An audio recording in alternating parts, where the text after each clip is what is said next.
Hello friends, स्वागत है आप सभी का सी बिब्लिकल आर्ट्स क्लास में। दोस्तों, आज के इस वीडियो में बात करेंगे समाजशास्त्र के बारे में, यानी सोशियोलॉजी। आज ये पहला क्लास है, इसीलिए सबसे पहले क्लास में इंट्रोडक्शन से शुरुआत करेंगे। समाजशास्त्र क्या है, समाजशास्त्र की परिभाषा क्या है, समाजशास्त्र के जनक कौन है, पूरा विस्तार से कंप्लीट यही चर्चा करेंगे। समाजशास्त्र क्या है दोस्तों, आपको बता दें कि ये वीडियो देखने के बाद आपको कोई भी डाउट नहीं रहेगा, क्योंकि आज के इस वीडियो में कंप्लीट आपको बताएंगे। पहले बताएंगे समाजशास्त्र के बारे में, फिर उसके बाद सोशियोलॉजी, दोनों बताएंगे हिंदी और इंग्लिश में, ताकि आप आसानी से समझ पाएँ। चलिए शुरुआत करते हैं आज का ये वीडियो।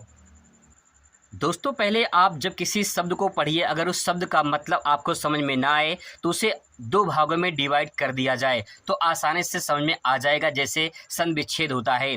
समाजशास्त्र, इसको अगर समझना है तो उसको मैंने दो भागों में डिवाइड किया है, समाज और शास्त्र। समाज का अर्थ होता है व्यक्तियों का समूह। इन्हें जो व्यक्तियों का समूह होता है उसी को क्या कहते हैं, समाज कहते हैं। और शास्त्र का तात्पर्य होता है अध्ययन करना या विज्ञान से संबंधित होता है। आगे और डिफाइन करते हैं तो आपको और समझ में आएगा। अभी व्यक्तियों का समूह का तात्पर्य ये होता है जो व्यक्तियों के समूह के बारे में अध्ययन करते हैं उसी को क्या कहते हैं, समाज कहते हैं। अब देखिए, यहाँ पे समाज में जो समाज है वो उसी समाज से सामाजिक बना है, और सामाजिक घटनाओं के बारे में जब अध्ययन करते हैं तो इसी को क्या कहते हैं, समाज कहते हैं। जैसे एग्जाम्पल के तौर पे देखा जाए, आपने समाज का नाम सुना होगा, जैसे आर्य समाज है, ब्रह्म समाज है। इन सामाजिक घटनाओं के बारे में जब हम अध्ययन करते हैं तो एक जो है समाज निकलकर सामने आता है। लेकिन यहाँ पे डिफाइन समाजशास्त्र को नहीं करता है, यहाँ पे बस समाज के बारे में बता रहा है। लेकिन अगर उसको और डिफाइन करते हैं तो आपको आसानी से समझ में आएगा। दोस्तों, अगर बात करें समाजशास्त्र के अर्थ की तो समाज में जो समाजशास्त्र है, समाजशास्त्र में समाज का अर्थ पहले देखते हैं, फिर इसके बाद शास्त्र का अर्थ देखेंगे। तो पहले समाजशास्त्र में दो शब्द है, मैंने आपको ऊपर ही बता दिया। तो समाजशास्त्र में पहले समाज का अर्थ देखेंगे, फिर इसके बाद शास्त्र का अर्थ देखेंगे। तो देखिए, समाज का तात्पर्य क्या होता है, सामाजिक संबंधों की अमूर्त व्यवस्था को समाज कहा जाता है। बहुत ही मोस्ट इम्पॉर्टेंट पॉइंट दोस्तों मैंने यहाँ पे नोट डाउन किया है कि सामाजिक संबंधों की जो अमूर्त व्यवस्था है उसको क्या कहते हैं, समाज कहते हैं। दोस्तों, अगर इसके मतलब को मैं आपको स्पष्ट से रूप से समझाऊं तो आप यहाँ पे दे सकते हैं, सामाजिक संबंधों में जैसे मान लीजिए दो व्यक्ति हैं, ठीक है, बारीकी से समझ लीजिए, आराम से समझाऊंगा मैं आपको। यहाँ पे देख लीजिए, जैसे दो व्यक्ति हैं। अब इन दो व्यक्तियों में क्या है, कोई संबंध, कोई रिलेशन है, ठीक है, कोई प्रेम भावना है इनमें। अब यहाँ पे जो प्रेम भावना है ये क्या है, अमूर्त है। अमूर्त का तात्पर्य होता है जो दिखाई ना दे, जो दिखाई ना दे उसे क्या कहते हैं, अमूर्त कहते हैं। जिसकी कोई मूर्त ना हो, जो दिखाई ना दे। तो यहाँ पे ये व्यक्ति तो दिखाई दे रहे हैं, ये दोनों व्यक्ति दिखाई तो दे रहे हैं, लेकिन इनमें जो भावनाएं हैं, जो संबंध है, जो प्रेम भावना है, जो रिलेशनशिप है वो दिखाई नहीं देता है, वो अमूर्त होता है। तो ऐसे सामाजिक संबंधों की जो अमूर्त व्यवस्था होती है उसे समाज कहते हैं। व्यक्तियों का समूह तो होता है दोस्तों, व्यक्तियों का समूह तो होता है, लेकिन उनमें जो संबंध होता है वो जब दिखाई ना दे तो उससे हम क्या कहते हैं, समाज कहते हैं। इसीलिए इसे अमूर्त कहा गया है। आई होप आपको ये पॉइंट समझ में आया होगा। आगे मैं थोड़ा और स्पष्ट कर दूं आपको, जिसको कोई मूर्त ना हो, मतलब जिसकी कोई मूर्त ना हो, जो कोई दिखाई ना दे, उससे क्या कहते हैं, अमूर्त कहते हैं। और ऐसा ही समाज क्या कहलाता है, समाज कहलाता है। ठीक है, यहाँ पे एक चीज और देख सकते हैं, यहाँ पे वास्तविक संबंधों से यहाँ पे बने हुए व्यक्तियों के संगठन को एक समाज कहा जाता है। जैसे आर्य समाज है, ब्रह्म समाज है। यहाँ पे एक बात कहा गया है कि व्यक्तियों को जो संबंध से बने व्यक्तियों को जो संगठन होता है, भाई जो व्यक्ति होते हैं उनके व्यक्तियों का एक संगठन बनता है, एक गुट बनता है। जो वो गुट बनता है उससे एक समाज के रूप में जाना जाता है, जैसे आर्य समाज है, ब्रह्म समाज है। दोस्तों, जो मैं परिभाषा को बता रहा हूँ आपको कहीं भी जल्दी मिलेगा नहीं, इसलिए समझने की कोशिश करिएगा। यहाँ पे देखिए कहा गया है, समाज अमूर्त होता है लेकिन एक समाज मूर्त होता है। दोनों बातें बहुत ही मोस्ट इम्पॉर्टेंट है, अच्छे समझने की कोशिश करिए। मैंने आपसे कहा कि यहाँ पे जो मैंने आपको परिभाषा बताया, जो सामाजिक संबंधों की व्यवस्था होती है वो कैसी होती है, अमूर्त होती है। और ऐसी व्यवस्था को समाज कहा जाता है जो दिखाई ना दे। तो वही बात यहाँ पे कहा गया है, समाज क्या है, अमूर्त होता है। लेकिन आर्य समाज है, ब्रह्म समाज है, जो इनका संगठन बना हुआ है ये मूर्त होता है, ये दिखाई देता है, क्योंकि इनमें एक उद्देश्य होता है उस संगठन बनाने का, एक उद्देश्य, एक पर्पज होता है, एक लक्ष्य होता है उनका संगठन बनाने का। तो दिखाई दिखाई देता है, ऐसा समूह, ऐसा समाज दिखाई देता है। इसीलिए से कहा गया है एक समाज जो होता है मूर्त होता है, लेकिन केवल समाज अमूर्त होता है। एक समाज के रूप में आर्य समाज, ब्रह्म समाज को समझ सकते हैं। आई होप दोस्तों कि ये बात आपको समझ में आया होगा। अब इसकी थोड़ी सी परिभाषा मैं आपको बता दूं।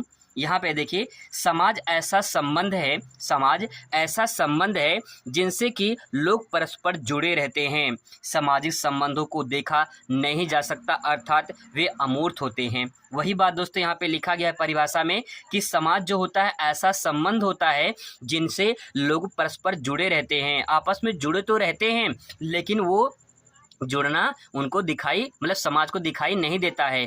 तो ऐसे संबंध को क्या कहते हैं? समाज के नाम से जाना जाता है, क्योंकि समाज कैसा है? अमूर्त होता है। समाजशास्त्र के जनक के रूप में अगस्ट कॉम्टे को आप ध्यान में रखेंगे। ये भी एक नंबर में सवाल पूछ लेता है कि समाजशास्त्र के जनक कौन है, तो अगस्ट कॉम्टे समाजशास्त्र के जनक है। दोस्तों मैंने आपको अभी जो बताया ये हिंदी में बताया है। अब यहाँ पे ये समझते हैं कि जो सोशियोलॉजी शब्द है इसकी उत्पत्ति कहाँ से हुई है, क्योंकि यहाँ से एग्जाम में सवाल बनते हैं। दोस्तों थोड़ा बारीकी से समझने की कोशिश करेंगे तो आपको बहुत स्पष्ट रूप में मैं समझाने की कोशिश करूंगा। हिंदी में समाजशास्त्र कहते हैं, सोशियोलॉजी अंग्रेजी शब्द है। जो यहाँ पे सोशियोलॉजी अंग्रेजी शब्द है, ये अंग्रेजी शब्द कहाँ से आया है तो आपको बता दें। सोशियो जो शब्द है ये लैटिन भाषा का शब्द है, और जो लॉजी शब्द है ये ग्रीक भाषा का शब्द है। आपको मैं थोड़ा सा इसको स्पष्ट करूं। जैसे हम लोग भारत देश में रहते हैं, भारत में जो सबसे ज़्यादा भाषा बोली जाती है वो हिंदी होती है। ऐसे ही यूरोप महाद्वीप पे सबसे ज़्यादा जो भाषा बोली जाती है वो लैटिन भाषा है, और लैटिन भाषा ही जो है ये सोशियो जो शब्द है ये लैटिन भाषा से लिया गया है। ऐसे दोस्तों यहाँ पे एक देश है जिसका नाम है ग्रीस। एक देश है जिसका नाम है ग्रीस। इसे यूनान के नाम से भी जाना जाता है। ये यूनान या यूनानी बोलते हैं, मतलब यहाँ वहाँ के जो रहने वाले लोग होते हैं उसे यूनानी बोलते हैं। तो यहाँ पे चाहे ग्रीस कहें या यूनानी कहें, यहाँ पे जो देश है ग्रीस, इसमें जो भाषा बोली जाती है वो ग्रीक भाषा बोली जाती है। तो जो सोशियोलॉजी शब्द है ये दो भाषाओं का शब्द है, एक तो लैटिन, दूसरा ग्रीक। और यही सवाल 2023 में पूछा गया है बोर्ड पेपर में कि सोशियोलॉजी किन दो शब्दों से मिलकर बना है, तो एक लैटिन शब्द, दूसरा ग्रीक शब्द। अब इसको समझते हैं कि यहाँ पे जो लैटिन शब्द है यह है सोशियस, इसका मतलब होता है समाज, और यहाँ पे लोगोज इसका अर्थ होता है शास्त्र या विज्ञान। इन्हीं जो सोशियोलॉजी शब्द है ये दो शब्दों से मिलकर बना है, एक सोशियो, दूसरा लॉजी। और सोशियो का शब्द का मतलब होता है सोशियस यानी समाज, और लोगोज मतलब शास्त्र या विज्ञान। हम कह सकते हैं समाज का शास्त्र या समाज का विज्ञान। आगे थोड़ा सा और मैं आपको स्पष्ट करूँ, यहाँ पे शाब्दिक जो अर्थ लिखा है यहाँ पे आपको क्लियर हो जाएगा। समाजशास्त्र वह विज्ञान है जिसमें समाज का अध्ययन किया जाता है। दोस्तों यहाँ पे परिभाषा बहुत सिंपल वर्ड में मैंने लिखा है, समाजशास्त्र वह विज्ञान है जिसमें समाज का अध्ययन किया जाता है। अब दोस्तों यहाँ पे एक सवाल ये उत्पन्न होता है, समाजशास्त्र को समाज और शास्त्र को विज्ञान कहा गया है, तो इसको जरा समझते हैं ताकि आपको जो है ये क्लियर हो जाए कि विज्ञान क्यों कहा गया है समाजशास्त्र को। देखिए अगर समाज को बात करें तो व्यक्तियों का वह समूह या समाज है, व्यक्तियों को वह समूह समाज है जिसके सदस्यों के मध्य पारस्परिक या मानसिक या फिर सामाजिक संबंध होते हैं। और संबंध कैसा होता है? अमूर्त होता है। इसके बारे में चर्चा हम लोग पहले ही कर चुके हैं। यानी समाज कैसा होता है? अमूर्त होता है। अब यहाँ पे विज्ञान की अगर बात किया जाए, किसी भी विषय के व्यवस्थित और क्रमबद्ध ज्ञान को क्या कहते हैं? विज्ञान कहते हैं। अब यहाँ पे जो परिभाषा लिखी गई है, किसी भी विषय के व्यवस्थित और क्रमबद्ध ज्ञान को विज्ञान कहते हैं, तो अब समाजशास्त्र और विज्ञान से क्या रिलेटिव है इसको मैंने यहाँ पे जोड़कर बनाया, तो आप इससे आसानी से समझ पाओगे। समाजशास्त्र वह विज्ञान है जिसमें सामाजिक संबंधों का क्रमबद्ध, व्यवस्थित और वैज्ञानिक रूप से भी अध्ययन किया जाता है, उसे क्या कहते हैं? समाजशास्त्र कहते हैं। इसीलिए दोस्तों यहाँ पे इसे विज्ञान कहा गया है। देखिए विज्ञान में क्या है? व्यवस्थित है और क्रमबद्ध है। इसीलिए समाजशास्त्र में क्या है? जो सामाजिक संबंध होते हैं वो कैसे होते हैं? क्रमबद्ध होते हैं। कैसे होते हैं? व्यवस्थित होते हैं। और कैसे होते हैं? वैज्ञानिक रूप से उसे अध्ययन जब किया जाता है तब उसे समाजशास्त्र कहा जाता है। आई होप आपको समझ में आया होगा। अगर आपके मन में कोई डाउट होता है तो आप कमेंट कर सकते हैं, मैं फिर से आपको एक बार अच्छे से समझाने की कोशिश करूंगा। तो दोस्तों ये था समाजशास्त्र की परिभाषा, समाजशास्त्र के जनक के बारे में। आई होप आपको अच्छे से समझ में आया होगा। मिलते हैं नेक्स्ट वीडियो में। Thanks for watching.